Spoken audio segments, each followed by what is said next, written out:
Good evening, welcome to my YouTube channel Hitesh biology classes Jalore.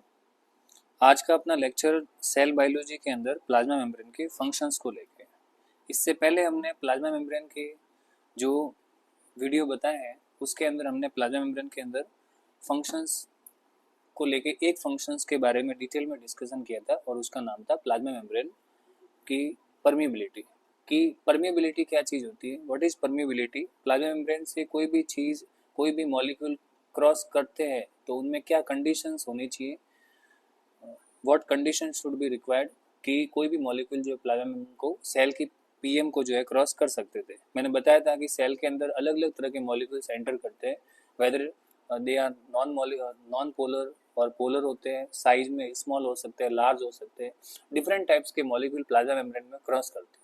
तो इसी type से आज का अपना जो लेक्चर्स है वो प्लाज्मा मेम्ब्रेन के फंक्शंस को लेकर के सेकंड लेक्चर्स है। इससे पहले हमने फंक्शंस में फर्स्ट लेक्चर शुरू किया था जिसमें हमने सिर्फ उसकी परमिएबिलिटी के बारे में बताया था।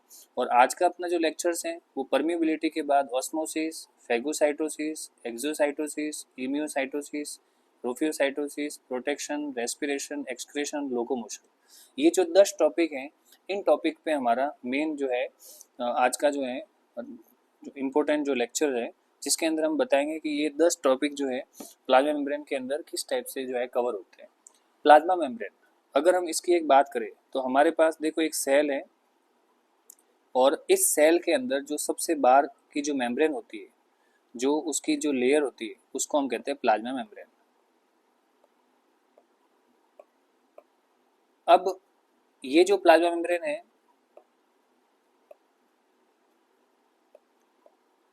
ये कैसे काम करती है, तो उसके अलग अलग तरीके से हमने काम को 10 भागों में डिवाइड करके बताया है। जैसे प्लाज्मा मेम्ब्रेन का पहला काम है परमिएबिलिटी। परमिएबिलिटी का मतलब होता है ability of plasma membrane to cross anything और एनी टाइप्स ऑफ मटेरियल।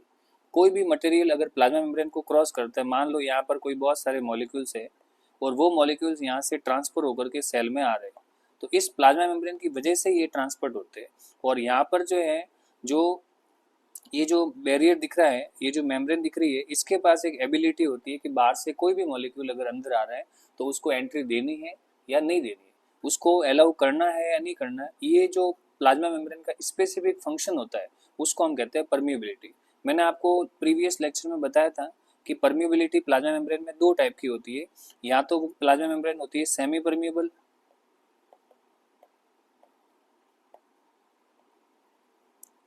या प्लाज्मा मेम्ब्रेन होती है सेलेक्टिव परमिएबल। सेमी परमिएबल और सेलेक्टिव परमिएबल के बारे में हमने डिटेल में बताया था। सेमी परमिएबल का मतलब प्लाज्मा मेम्ब्रेन जो है वो सिर्फ सॉल्वेंट को ही अट्रैक्ट करती है, सॉल्वेंट को ही क्रॉस कर सकती है, बट सॉल्यूट को वो क्रॉस नहीं कर पाती। सेलेक्टिव परमिएबल का मतलब होता है कि ये सॉल्वेंट के साथ सॉल्यूट को भी क्रॉस करवा सकती है, बट वो सेलेक्ट करती है कि मान लो एक साइड जो है सॉल्वेंट के फॉर्म में मान लो ग्लूकोज भी है और फ्रक्टोज भी है, और प्लांट को अगर फ्रक्टोज, सेल को अगर फ्रक्टोज की रिक्वायरमेंट है तो ये सिर्फ फ्रक्टोज को ही लेके जाएगी, या वहाँ पर साइज के अकॉर्डिंग या उसकी स्पेसिफिसिटी के आधार पर जो है कोई भी प्लाज्मा मेम्ब्रेन जो है उसको मॉलिक्यूल्स को क्रॉस कर सकती है। ये जो प्रोसेस है, ये जो प्रॉपर्टी है, ये प्लाज्मा मेम्ब्रेन की होती है। तो प्लाज्मा मेम्ब्रेन का जो पहला इंपॉर्टेंट फंक्शन है वो होता है उसकी परमिएबिलिटी। परमिएबिलिटी के बाद सेकंड फंक्शन होता है ऑस्मोसिस। ऑस्मोसिस का मतलब होता है कि प्लाज्मा मेम्ब्रेन के अंदर से वाटर का पास होना।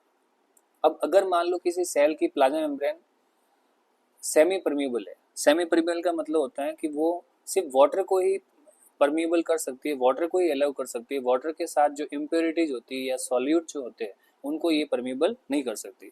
हम दो डायग्राम बना करके बताते हैं। मान लो हमारे पास दो डायग्राम है, एक सेल ये वाली है और जस्ट पास में एक सेल ये वाली है, ठीक है। अब दोनों ही सेल के बीच में जो मेम्ब्रेन है, ये मेम्ब्रेन, इसको हम कहते हैं सेमी परमिएबल मेम्ब्रेन।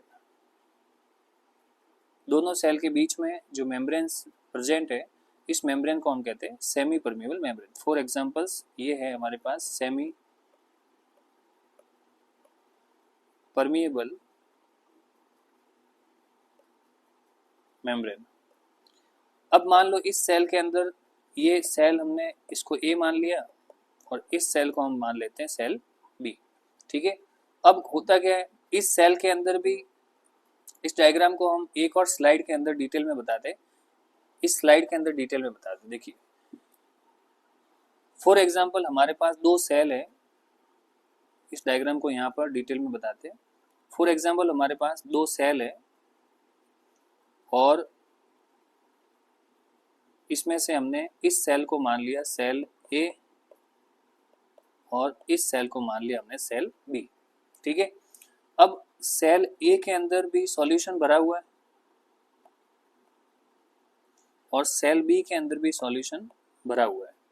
सेल ए का जो सॉल्यूशन है उसकी कॉन्सेंट्रेशन थोड़ी ज़्यादा है और सेल बी का जो कॉन्सेंट्रेशन है, जो सॉल्यूशन का कॉन्सेंट्रेशन है, वो ए की कंपैरिजन में कम है। अब इनके बीच में जो मेम्ब्रेन है, ये जो मेम्ब्रेन है उसको हम मानते हैं सेमी परमिएबल। सेमी परमिएबल, ये जो मेम्ब्रेन है दोनों सेल के बीच में वो कौन सी होती है? Semi permeable. अब होता क्या है, अब हम दोनों के कॉन्सेंट्रेशन की अगर बात करें तो जो पहली जो सेल दिख रही है, अभी बताया था कि जो फर्स्ट वाली सेल है उस सेल के अंदर उसका सॉल्यूशन का कॉन्सेंट्रेशन क्या होता है? ज़्यादा होता है। अब सॉल्यूशन दो चीज़ों से मिलकर बना होता है, एक तो बनता है सॉल्यूट और एक होता है सॉल्वेंट। जैसे मान लो पानी के गिलास में अगर आपने नमक डाल दिया तो पानी का गिलास जो था वो सॉल्वेंट था और नमक डालते ही उसके अंदर जो नमक डाला है वो एक्चुअल में क्या होता है? सॉल्यूट होता है। तो सॉल्यूट की कॉन्सेंट्रेशन बढ़ रही है क्योंकि आपने उसको ऊपर से ऐड किया है। पानी के अंदर अगर आपने ऊपर से नमक ऐड किया तो नमक क्या है? सॉल्यूट है। पहले जब पानी में नमक नहीं था, फॉर एग्जांपल्स पानी में नमक नहीं था, तो हमने कहा कि कॉन्सेंट्रेशन किसकी ज़्यादा थी? पानी की, मतलब सॉल्वेंट की, because water is act as solvent, universal solvent. लेकिन अगर आपने पानी में नमक डाल दिया, इट मीन्स अब कॉन्सेंट्रेशन किसकी बढ़ रही है? सॉल्वेंट की बढ़ रही है। सॉल्वेंट की कम होगी, अब नमक की कॉन्सेंट्रेशन बढ़ रही है, मतलब सॉल्यूट की। अब जैसे जैसे नमक ऐड करेंगे, इट मीन्स हम कह सकते हैं कि सॉल्यूट जो है उसकी कॉन्सेंट्रेशन बढ़ रही है क्योंकि नमक को हमने सॉल्यूट माना है, ऊपर से मिलाया है। तो उसकी वजह से पानी की जो प्योरिटी थी वो कम हो रही है, उसकी जो सॉल्वेंट, जिसको हम सॉल्वेंट कहते हैं, उसकी जो प्योरिटी है वो कम हो रही है, उसकी कॉन्सेंट्रेशन क्या होती है? कम। इट मीन्स सॉल्यूट और सॉल्वेंट मिलते हैं तब जाके बनता है सॉल्यूशन। तो सॉल्यूशन कब बना? जब हमने सॉल्यूट मिला है। इसका मतलब ये हुआ कि सॉल्यूट की कंसंट्रेशन बढ़ने से ही सॉल्यूशन की कंसंट्रेशन बढ़ रही है। तो इससे ये भी पता चलता है कि अगर सेल के अंदर सॉल्यूशन की कंसंट्रेशन ज़्यादा है तो हम ये कह सकते हैं कि ये कंसंट्रेशन सॉल्यूशन की किसकी वजह से बढ़ी है? ये कंसंट्रेशन बढ़ी है सॉल्यूट की वजह से। तो अगर सॉल्यूशन की कंसंट्रेशन ज़्यादा है तो हम ये कह सकते हैं कि सॉल्यूट की कंसंट्रेशन ज़्यादा होगी, और सॉलिड की कंसंट्रेशन ज़्यादा हुई है, इसका मतलब उस सेल के अंदर जो विलायक होता है, सॉल्वेंट होता है, उसकी कॉन्सेंट्रेशन क्या हो गई? कम हो गई। अब दो सेल की कंपैरिजन करें, इस ए वाले सेल की अगर बात करें, इस सेल की अगर कॉन्सेंट्रेशन सॉल्यूट की ज़्यादा है तो फिर इस सेल की सॉल्यूट की कॉन्सेंट्रेशन अपने आप में क्या हो जाएगी? कम हो जाएगी। इसी प्रकार इस सेल में सॉल्वेंट की कॉन्सेंट्रेशन कम है तो इस सेल में जो सॉल्वेंट है उसकी कॉन्सेंट्रेशन क्या होगी? ज़्यादा हो जाएगी। अब इन दोनों सेल के अंदर सॉल्यूशन भरा हुआ है, इस सेल में भी सॉल्यूशन है और इस सेल में भी सॉल्यूशन है। अब बात आती है मूवमेंट्स की कि कौन किसकी तरफ मूवमेंट करेगा।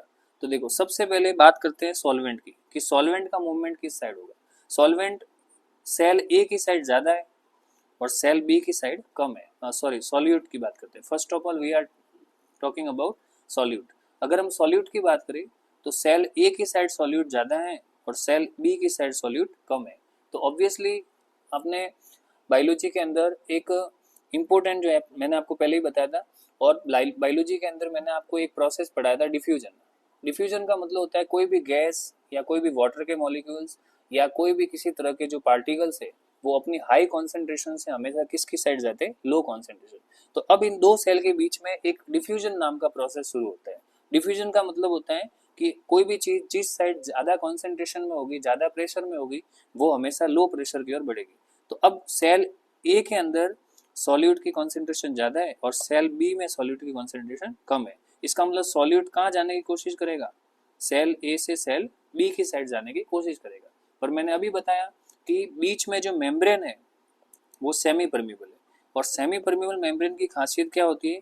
ये सिर्फ किसको अलाउ करती है? ये सिर्फ सॉल्वेंट को अलाउ कर सकती है। इट ओनली अलाउ सॉल्वेंट, लेकिन सॉल्यूट को कभी ये अलाउ नहीं करती, या हम ये कह सकते हैं कि ये सॉल्यूट को न के बराबर अलाउ करती है।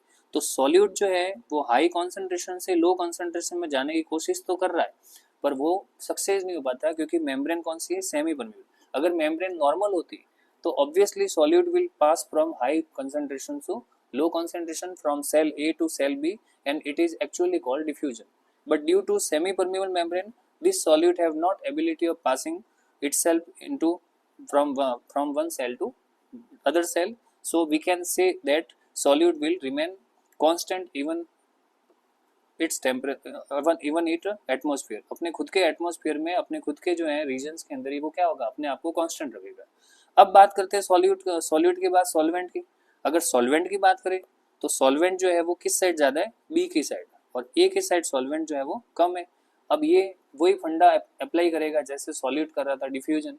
तो सॉल्यूट कहेगा कि मैं तो बी की साइड ज़्यादा हूँ, तो मैं किस साइड जाने की कोशिश करूँगा, हमेशा ए की साइड। और सॉल्यूट आराम से जा भी सकता है क्योंकि सॉल्यूट जो है वो मॉलिक्यूल्स के फॉर्म में होता है। जो सॉल्वेंट है, सॉल्वेंट वापस मैं कंफ्यूज हो गया, सॉल्वेंट जो है वो एक मॉलिक्यूल्स के फॉर्म में होता है, जबकि जो सॉल्यूट है वो हमेशा एक पार्टिकल्स के फॉर्म में होता है, उसकी साइज हमेशा बड़ी होती है।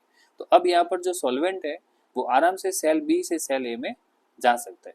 ठीक है, क्यों जा सकता है, क्योंकि सॉल्यूट के पार्टिकल्स बड़े थे और सेल उसको अलाउ नहीं कर रही थी, सेल की मेम्ब्रेन उसको अलाउ नहीं कर रही थी। जबकि सॉल्वेंट के पार्टिकल्स एज ए हम कह सकते हैं कि मॉलिक्यूल्स के फॉर्म में होता है और वो आराम से जो है मेम्ब्रेन को क्रॉस करके सेल बी से सेल ए में जा सकता है। ठीक है, तो अब सीधी सी बात ये है कि हमारे पास दो चीज़ें हैं, एक तो है हमारे पास सॉल्यूट और एक हमारे पास है सॉल्वेंट। सॉल्यूट की क्या इच्छा थी कि वो सेल ए से कहा जाए सेल बी के पास, क्योंकि सेल ए की साइड उसकी कॉन्सेंट्रेशन ज़्यादा है और सेल बी की साइड उसकी कॉन्सेंट्रेशन कम है, इसलिए इसकी हमेशा आदत थी कि सेल ए से सेल बी में जाए। लेकिन मेम्ब्रेन कौन सी है हमारे पास, सेमी परमेबल, और सेमी परमेबल मेम्ब्रेन सॉल्यूट को लेके नहीं जा सकती, तो इसने अपना काम खत्म कर दिया। उसके बाद में सॉल्वेंट की आदत है, सॉल्वेंट कहता है कि मैं भी जिस साइड ज़्यादा वहाँ से कम साइड, जिस साइड कॉन्सेंट्रेशन कम है वहाँ जाने की कोशिश करूँगा। सॉल्वेंट ने कहा कि मैं तो सेल बी में मेरी कॉन्सेंट्रेशन ज़्यादा है, तो ये हमेशा सेल ए की साइड जाने की कोशिश करे। और इसको रोकने के लिए मेम्ब्रेन भी काम नहीं कर रही है। सेमी परमेबल मेम्ब्रेन जो है वो कहती है कि भाई सॉल्वेंट तुम आराम से पास हो सकते हो, you can easily pass your self, but solute को हम पास नहीं कर सकते। तो ऐसी कंडीशन दो सेल के बीच में बन रही है कि सेल के अंदर सॉल्यूट जो है वो कभी क्रॉस नहीं कर पा रहा है, लेकिन सॉल्वेंट इजीली क्रॉस कर रहा है। तो ऐसी सेल के अंदर स्थिति जिसके अंदर दो सेल के अंदर डिफरेंट कॉन्सेंट्रेशन के सॉल्यूशन होते हैं और उसका सॉल्वेंट से पास हो सकता है, उसके अंदर सॉल्यूट पास नहीं हो सकते, इस टाइप का जो प्रोसेस होता है उसको ऑस्मोसिस कहते हैं। ये जो पूरा फिनोमिना मैंने बताया, इस पूरे फिनोमिना को हम क्या कहते हैं, ऑस्मोसिस। अब ऑस्मोसिस और डिफ्यूजन में क्या फ़र्क है, तो सिर्फ फ़र्क है उसकी मेम्ब्रेन का। अगर हम इस सेल के अंदर ये मेम्ब्रेन हटा दें, ये जो मेम्ब्रेन जिसका मैंने नाम बताया सेमी परमेबल मेम्ब्रेन, ये अगर मेम्ब्रेन हटा दे तो ये पूरा का पूरा जो प्रोसेस है, ये पूरा प्रोसेस क्या हो जाएगा, डिफ्यूजन।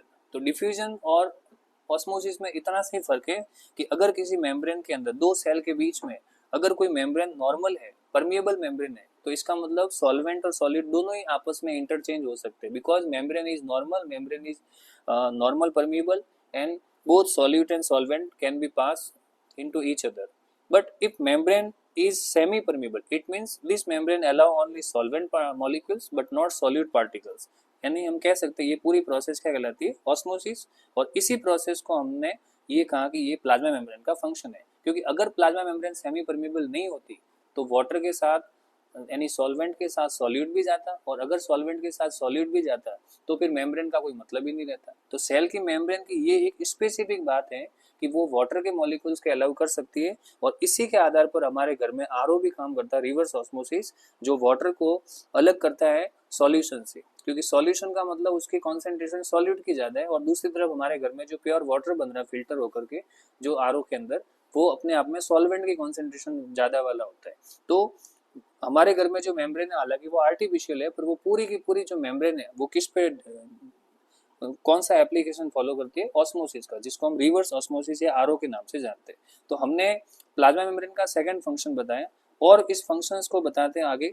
अब ऑस्मोसिस एक्चुअल में होता क्या है, अभी मैंने बताया कि ऑस्मोसिस जो है वो सेमी परमेबल मेम्ब्रेन के द्वारा कवर होता है, और ऑस्मोसिस के अंदर सबसे इंपॉर्टेंट जो चीज़ है वो है वाटर। हमेशा वाटर का जो है ऑस्मोसिस होता है, यानी कोई भी सेल के अंदर से अगर कोई चीज़ एक से दूसरी सेल में कॉन्सेंट्रेशन के अकॉर्डिंग जा रही है, तो ऑस्मोसिस सबसे ज्यादा किसका होता है? सॉल्वेंट का, यानी वाटर का। तो एक्चुअल में ऑस्मोसिस की डेफिनेशन क्या है? Movement of water from their higher concentration to lower concentration through semi permeable membrane. जैसा कि डायग्राम में दिख रहा है, जैसे हमने थ्योरी लिखी है वैसा हमने यहाँ पर डायग्राम में बताया।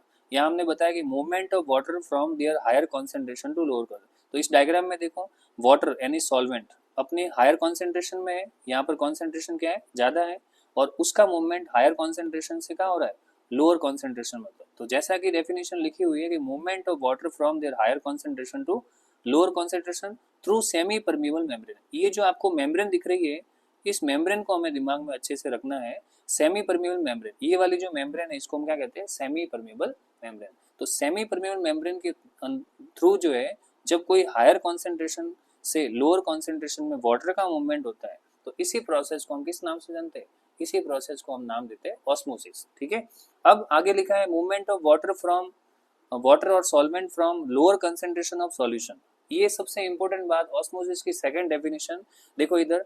अब यहाँ पर जिस साइड वाटर की या सॉल्वेंट की कॉन्सेंट्रेशन ज्यादा है, वो वाटर उस एरिया से अपने लो कॉन्सेंट्रेशन में जा रहा है। तो अब यहाँ एक इंपॉर्टेंट बात ये भी है कि जिस साइड वाटर की कॉन्सेंट्रेशन ज्यादा है, उस साइड उसके सॉल्यूशन की कॉन्सेंट्रेशन क्या है? कम है। तो हम ऑस्मोसिस की डेफिनेशन ये भी लिख सकते हैं कि वाटर का मूवमेंट उसकी सॉल्यूशन की लो कॉन्सेंट्रेशन से सॉल्यूशन की हाई कॉन्सेंट्रेशन में हो रहा है। इसका मतलब ये हुआ कि जब कोई वाटर अपने खुद की कॉन्सेंट्रेशन ज्यादा है और वहां से लो कॉन्सेंट्रेशन में जा रहा है, या जब कोई वाटर अपने खुद के सॉल्यूशन की लो कॉन्सेंट्रेशन से अगले वाले की हाई कॉन्सेंट्रेशन ऑफ सॉल्यूशन की तरफ जा रहा है, तो इस प्रोसेस को हम क्या नाम देते हैं? ऑस्मोसिस।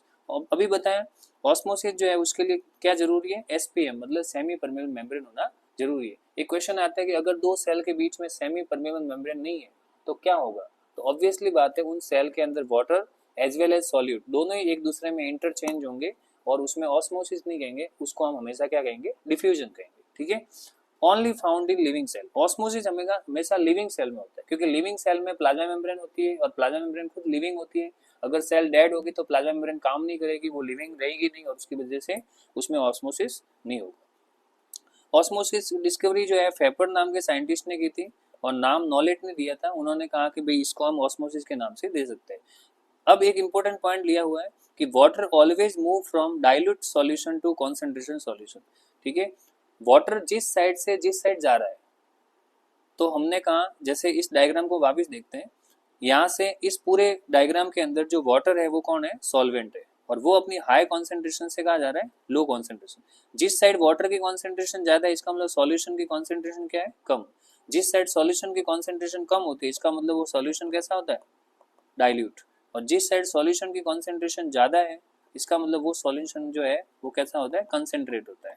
इसका मतलब वाटर हमेशा डाइल्यूट कॉन्सेंट्रेशन से कहा जा रहा है? हमेशा कॉन्सेंट्रेट जो है सॉल्यूशन की ओर बढ़ता है। तो ये पूरा प्रोसेस जो है हमने यहाँ पर लिखा।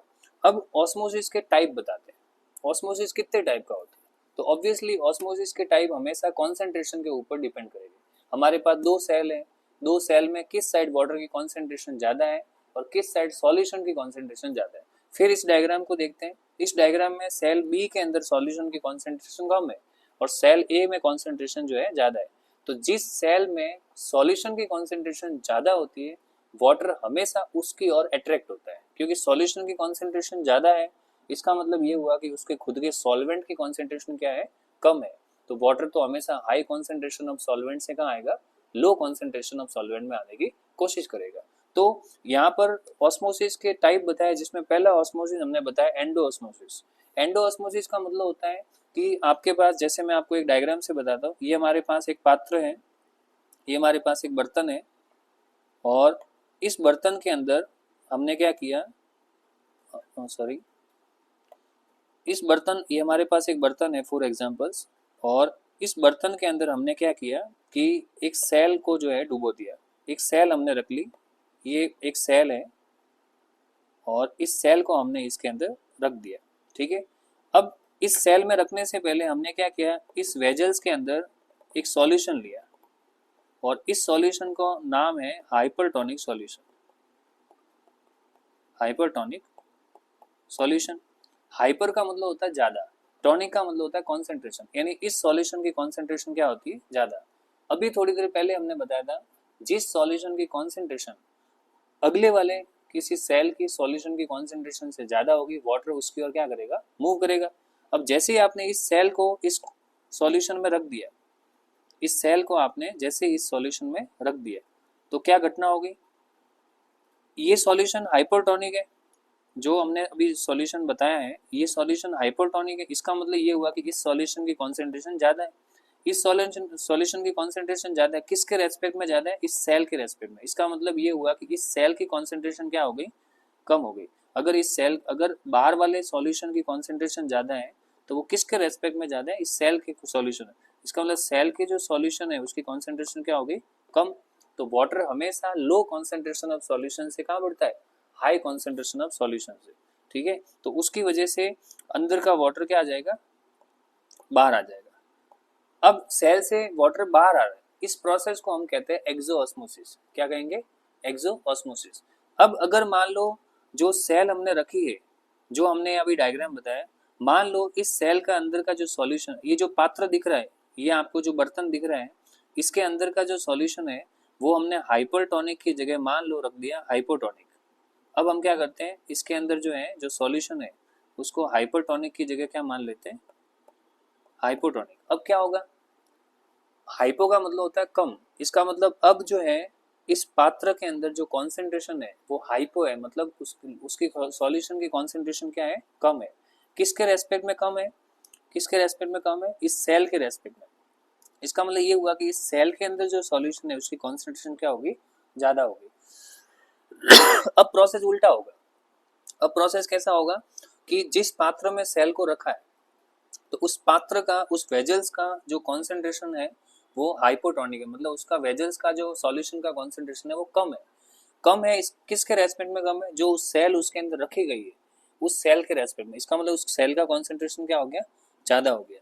तो अब क्या होगा, अब वही ऑस्मोसिस के अंदर होगा क्या, हमेशा वाटर जो है वो अपने खुद के लो सॉल्यूशन कॉन्सेंट्रेशन से हाई सॉल्यूशन कॉन्सेंट्रेशन की ओर बढ़ेगा।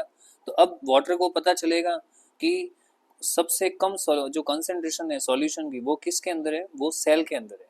यानी वो जो है वाटर मूवमेंट उल्टा दर्शाएगा, यानी पहले वाटर का मूवमेंट जो है वो सेल से वेजल्स की तरफ था, और अब जो है मूवमेंट जो है वो उल्टा हो जाएगा। अब क्या होगा, अब सेल के अंदर हमेशा पानी जाने की कोशिश करेगा, क्योंकि वाटर को पता चल गया कि वेजल्स के अंदर जो सॉल्यूशन है वो कॉन्सेंट्रेशन जो है वो कम है, और सेल के अंदर सॉल्यूशन की कॉन्सेंट्रेशन क्या है, ज़्यादा है। तो ऑस्मोसिस की आदत है कि हमेशा वाटर जो है वो अपने लो सॉल्यूशन कॉन्सेंट्रेशन से कहा जाएगा हाई सॉल्यूशन कॉन्सेंट्रेशन में। इसलिए यहाँ पर वाटर सेल के अंदर फील करने की कोशिश करेगा अपने आप को, इसकी वजह से ये सेल फूल जाएगी। तो ऐसी स्थिति जिसमें सेल के बाहर का एनवायरनमेंट, सेल के आउटसाइड जो एनवायरनमेंट है, यानी उसकी कॉन्सेंट्रेशन जो है वो कम होती है, और सेल के अंदर की कॉन्सेंट्रेशन जो है सॉल्यूशन की ज़्यादा होती है, तो उस समय वाटर हमेशा लो कॉन्सेंट्रेशन ऑफ सॉल्यूशन से high concentration of cell, high concentration of solution की ओर जाने की कोशिश करता है। ऐसी स्थिति में जब सेल के अंदर पानी भर जाएगा तो सेल फूल जाएगी, और इसी घटना को हम किस नाम से जानते हैं, एंडोऑस्मोसिस। तो इसमें क्या लिखा है कि water move into the cell, surrounding solution कैसा होता है, हाइपोटोनिक। ये जैसे एक डायग्राम दिया हुआ है आपको रेजिन्स का, किशमिश का डायग्राम दिया हुआ है। जब आप किशमिश को पानी के अंदर रखते हो तो जिस पानी में रखते हैं एक्चुअल में वो पानी जो है हाइपोटोनिक सॉल्यूशन कहलाता है। पानी का मतलब होता है सॉल्वेंट।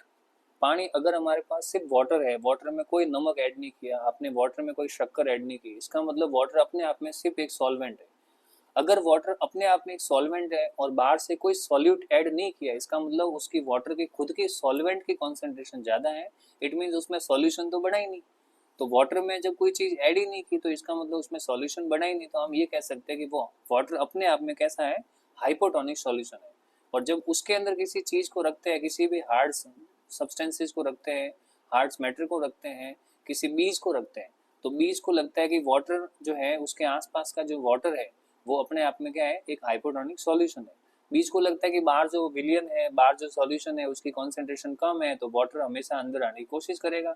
ऐसी स्थिति में जिस किसी बीज को आप पानी में रखते हो तो पानी के अंदर जो है कि जो मॉलिक्यूल्स है यानी सॉल्वेंट है वो हमेशा बीज के अंदर आने की कोशिश करेंगे और बीज फूल जाते हैं। तो दोनों जो डायग्राम है वो किशमिश के हैं, जिसके अंदर हमने ये देखा कि पानी में रखते ही किशमिश जो है रात भर जो है पानी एब्जॉर्ब करते हैं और सुबह तक फूल जाते हैं। इस प्रोसेस को हम इम्बिबिशन के नाम से जानते हैं। इम्बिबिशन का मतलब जब कोई बीज या कोई भी हार्ड सब्सटेंसेज जो है वाटर को डिफ्यूजन के द्वारा ग्रैंड करता है, तो इसको हम इम्बिबिशन कहते हैं। It is irreversible process. उसके बाद में सेकंड जो ऑस्मोसिस का टाइप है वो है एक्सो ऑस्मोसिस। इसमें क्या होगा, इसमें सेम घटना, हमारे पास एक पात्र है, इस बार हमने इसमें सॉल्यूशन कौन सा लिया, हाइपरटोनिक। हाइपरटोनिक का मतलब होता है कि इस सॉल्यूशन की कॉन्सेंट्रेशन क्या है, ज़्यादा है। तो अब अगर इस सॉल्यूशन की कॉन्सेंट्रेशन ज़्यादा है और इसके अंदर अगर हम सेल को रखते हैं, तो ऑब्वियसली अगर इसके सॉल्यूशन की कॉन्सेंट्रेशन ज़्यादा है तो सेल के अंदर सॉल्यूशन की कॉन्सेंट्रेशन क्या होगी, कम होगी। और वाटर की आदत है कि वो हमेशा लो सॉल्यूशन कॉन्सेंट्रेशन से हाई सॉल्यूशन कॉन्सेंट्रेशन की ओर आगे बढ़ती है।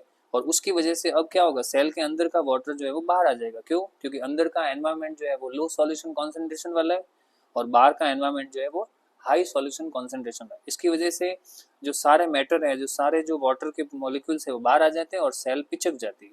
इस प्रोसेस को हम क्या कहते हैं, एक्सो ऑस्मोसिस।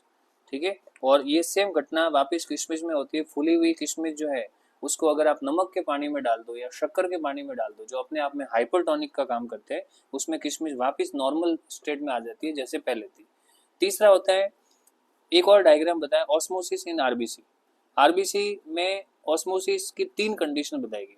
पहला हाइपरटोनिक सॉल्यूशन, दूसरा आइसोटोनिक और तीसरा हाइपोटोनिक। हाइपरटोनिक सॉल्यूशन कब बनता है, जब आप किसी पानी में नमक डालते हो या पानी में शक्कर डालते हो, तो वो जो सॉल्यूशन बनता है तो उसको हम क्या कहते हैं, हाइपरटोनिक। इस डायग्राम को हम यहाँ लेते हैं। ठीक है। अगर आप पानी में नमक डालते हो, जैसे ये हाइपरटोनिक सॉल्यूशन है, तो हम कह सकते हैं, इसको हम कह सकते हैं शुगर सॉल्यूशन, या इसको हम सॉल्ट सॉल्यूशन भी कह सकते हैं। तो अगर आप पानी में नमक डाल रहे हो या पानी में शक्कर डाल रहे हो, तो पानी अपने आप में हाइपरटोनिक सॉल्यूशन की तरह बिहेव करता है। उसमें आप किसी भी सेल को डालो, भले वो बीज हो, भले वो प्लांट्स की सेल हो, भले आरबीसी हो, तो ऑब्वियस बात है कि जिस सॉल्यूशन में आपने सेल को रखा है उस सॉल्यूशन का कॉन्सेंट्रेशन ज़्यादा होता है और वाटर हमेशा सेल से बाहर आता है और सेल जो है पिछक जाती है। तो आरबीसी में भी सेम घटना हुई, सारा पानी बाहर आ गया और आरबीसी सिकुड़ गई। ये प्रोसेस जो है क्या कहलाता है, एक्सो ऑस्मोसिस। तो पहला डायग्राम क्या शो कर रहा है, एक्सो ऑस्मोसिस, एक्स ऑस्मोसिस कह सकते हैं उसको, एक्सो ऑस्मोसिस क्या है। दूसरा डायग्राम है आइसोटोनिक। आइसोटोनिक का होता है कि अगर आप किसी भी पानी में 0.8% या 0.1% सॉल्यूशन NaCl डाल दो, नमक डाल दो या थोड़ी बहुत शुगर डाल दो, जो मतलब आधे चम्मच से भी कम अगर शुगर डाल दो, तो वो वाटर जो है वो अपने आप में आइसोटोनिक हो जाते हैं। मतलब उसकी कॉन्सेंट्रेशन न तो कम होती है न ही ज़्यादा होती है। वाटर अपने आप में हाइपोटोनिक था, मतलब लो सॉल्यूशन कॉन्सेंट्रेशन वाला था। अगर आप वाटर में थोड़ी सी शक्कर या नमक डाल देते हो तो उससे वाटर की कॉन्सेंट्रेशन जो है, उसके सॉल्यूशन की कॉन्सेंट्रेशन थोड़ी सी बढ़ जाती है, पर ज़्यादा भी नहीं बढ़ती। तो वाटर को हम एज ए सॉल्यूशन माने तो न तो उसकी कॉन्सेंट्रेशन ज़्यादा है न कम है। इसका मतलब ये हुआ कि वो जो सॉल्यूशन है वो कैसा हो जाता है, आइसोटोनिक। और आइसोटोनिक सॉल्यूशन की आदत है कि आइसोटोनिक सॉल्यूशन का मतलब ये हुआ कि अगर उस सॉल्यूशन में आप किसी सेल को रखते हो तो न तो सेल का सॉल्यूशन का कॉन्सेंट्रेशन ज़्यादा होगा न वाटर का। उसकी कंडीशन में हम कह सकते हैं कि न तो सेल के अंदर से वाटर बाहर आएगा न सेल के अंदर से वाटर अंदर जाएगा, या इनपुट आउटपुट दोनों शुरू ही रहेंगे। जैसे ही बाहर जाएगा पता चला अंदर का एनवायरनमेंट भी नॉर्मल ही था और बाहर बार एनवायरनमेंट भी नॉर्मल है। तो बार बार सेल के अंदर से, जैसे मान लो एक पात्र है, इस पात्र का जो सॉल्यूशन कॉन्सेंट्रेशन है वो है आइसोटोनिक। इसके अंदर हमने एक सेल को रखा। अब सेल जो है उसके अंदर से वाटर बाहर आने की कोशिश करेगा, उसको लगेगा कि बाहर का सॉल्यूशन का कॉन्सेंट्रेशन क्या है, ज़्यादा है, तो वाटर बाहर आने की कोशिश करेगा। फिर पता चला कि बाहर का सॉल्यूशन और अंदर का सॉल्यूशन तो बराबर था, तो वो वापस अंदर चला जाएगा। तो ये प्रोसेस चलता रहता है लगभग, मतलब मूवमेंट होता ही नहीं। यानी एक ऐसी स्थिति है जिसमें सेल और सेल के बाहर दोनों तरफ सॉल्यूशन की कॉन्सेंट्रेशन बराबर है, जिसकी वजह से न तो सेल के अंदर से वाटर बाहर जाएगा और न ही बाहर से अंदर आएगा। ये कहलाता है ऑस्मोसिस इन आरबीसी। तीसरी कंडीशन जो है हाइपोटोनिक है, ठीक पहले वाले का उल्टा।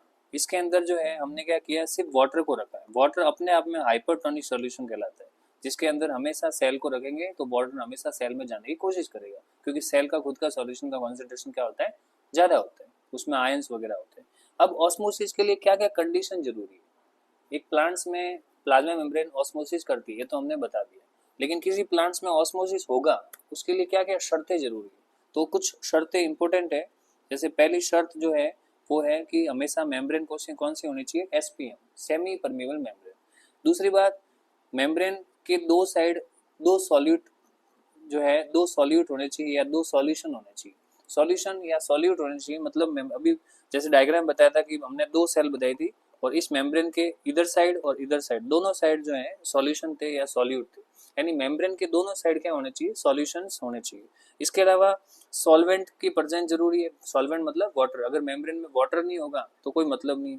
इसके अलावा मेम्ब्रेन सेपरेशन जरूरी है। मेम्ब्रेन का सेपरेशन मतलब उसमें मेम्ब्रेन होनी जरूरी है। नो एक्सटर्नल प्रेशर रिक्वायर्ड, अगर कोई एक्सटर्नल प्रेशर होगा तो ऑस्मोसिस बिगड़ सकता है। अगर एक्सटर्नल प्रेशर होगा ही नहीं तो सेल के अंदर, जैसे फर्स्ट डायग्राम को वापस हम देखते हैं, जो हमने फर्स्ट डायग्राम देखा ये वाला, तो इसमें वाटर चुपचाप जो है सेल बी से सेल ए में जा रहा था। अगर यहाँ से कोई प्रेशर लगता तो सेल बी से सेल ए में जो वाटर जाता वो रुक जाता, उसकी वजह से ऑस्मोसिस रुक जाता। पर हमें ऑस्मोसिस को रोकना नहीं है, हमें ऑस्मोसिस को कंटिन्यू करना है। तो इसने कहा है कि कोई एक्सटर्नल प्रेशर जैसे ऑस्मोटिक प्रेशर है, ओपी वगैरह, वो जरूरत नहीं होती। तो ये सेल का हमने पहला फंक्शन बताया जिसको हमने क्या नाम दिया था? सेल के दूसरा फंक्शन बताया जिसको हमने क्या नाम दिया था? ऑस्मोसिस। ठीक है, तो ये ऑस्मोसिस था। ऑस्मोसिस के बाद सेल में तीसरा फंक्शन होता है, सेल की मेम्ब्रेन का, प्लाज्मा मेम्ब्रेन का तीसरा फंक्शन होता है एंडोसाइटोसिस।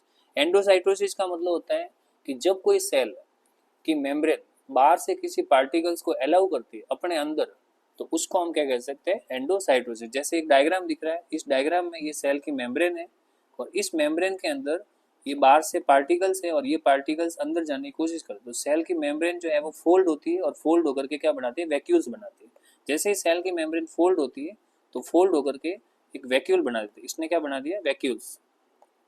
ये वैक्यूल्स बना दिया और ये वैक्यूल जो है पार्टिकल्स को अंदर की ओर ले रही है। इसी प्रोसेस को हम क्या कहते हैं? एंडोसाइटोसिस। तो एंडोसाइटोसिस का मतलब होता है कि जब कोई सेल बाहर से जो है कोई पार्टिकल्स को एनगल्फ करती है अंदर की ओर, तो उसको हम एंडोसाइटोसिस कहते हैं। एंडोसाइटोसिस दो टाइप का होता है, एक तो सेल ईटिंग टाइप जिसको हम कहते हैं फेगोसाइटोसिस, जिसमें कोई सॉलिड पार्टिकल्स को ये अंदर अलाउ करती है। एक होता है सेल ड्रिंकिंग जिसमें सेल पानी की तरह लिक्विड को अलाउ करती है, इसको कहते हैं पिनोसाइटोसिस।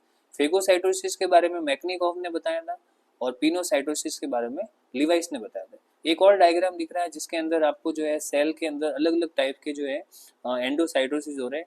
एक एंडोसाइटोसिन क्लैथरिन टाइप का होता है जिसमें प्रोटीन्स काम आते हैं, एक कैवियोलिन टाइप का होता है। ये सब एंडोसाइटोसिस के अलग अलग टाइप्स है। कोई सेल जो है रिसेप्टर के माध्यम से किसी पार्टिकल्स को अलाउ करती है, कुछ सेल जो है वो प्रोटीन्स के माध्यम से अलाउ करती है, कुछ सेल अपने, मतलब हर सेल की जो प्लाज्मा मेम्ब्रेन है वो अलग अलग तरीके से जो है मेम्ब्रेन को अलाउ, मतलब किसी पार्टिकल्स को अलाउ करती है। तो ये दोनों डायग्राम इस बात को शो कर रहे हैं कि सेल के अंदर जो है वो किस टाइप से जो है वो एंडोसाइटोसिस होगा। एक और डायग्राम है एंडोसाइटोसिस का जिसके अंदर देखो सेल के अंदर वेसाइकल बन रही है और वेसाइकल बाहर से किसी पार्टिकल्स को अलाउ कर रही है। ये सब एंडोसाइटोसिस की प्रोसेस। एंडोसाइटोसिस के बाद ठीक विपरीत होता है एक्सोसाइटोसिस। अगर कोई सेल किसी मेम्ब्रेन किसी पार्टिकल्स को अंदर की ओर अलाउ करे तो हमने नाम दिया एंडोसाइटोसिस। लेकिन अगर कोई सेल अपने वेस्ट मटेरियल को बाहर फेंक दे, बाहर की ओर उसको रिमूव करे, तो उसको कहते हैं एक्सोसाइटोसिस। जैसे ये आपको एक डायग्राम दिख रहा है, एक सेल की गोल्जी बॉडी है, इस गोल्जी बॉडी ने अपने वेस्ट पार्टिकल्स को या किसी इंपोर्टेंट एंजाइम को अपने वेसाइकल में फिट कर दिया और ये वेसाइकल जो है वो सेल की प्लाज्मा मेम्ब्रेन से इस एंजाइम को बाहर धकेल रही है। ठीक है, तो ये एक सिक्रेशन हो गया और सिक्रेशन अपने आप में किसका टाइप है? एक्सोसाइटोसिस। तो एक्सोसाइटोसिस का मतलब होता है कि जब सेल किसी मटेरियल को आउटसाइड एक्सपेल करे, बाहर फेंक दे या बाहर रिमूव करे या सिक्रेट करे, तो इसको हम क्या कहते हैं? एक्सोसाइटोसिस। ये प्रोसेस ठीक पिनोसाइटोसिस के रिवर्स होता है, इसलिए इसको रिवर्स पिनोसाइटोसिस या ई फेगी के नाम से जानते हैं। ठीक है, एक्सोसाइटोसिस भी दो तरह का होता है, एक होता है कॉन्स्टिट्यूटिव, एक होता है रेगुलेटिव। कॉन्स्टिट्यूटिव का मतलब होता है कंटिन्यू सिक्रेशन होता रहता है और रेगुलेटर का मतलब होता है कि इस टाइप का सिक्रेशन जिसमें कोई सिग्नल आते हैं सेल को ये कहने के लिए कि अब तुम सिक्रेशन करो। तो when exocytosis take place under the influence of any signal and they mediated by any signal then it is called regulated secretion। उसके बाद में सेल में इम्यूनोसाइटोसिस है, ये हम अगली क्लास में पढ़ेंगे। आज का अपना लेक्चर जो है उसमें हम इन इतने लेक्चर्स के बारे में ही पढ़ते हैं। धन्यवाद।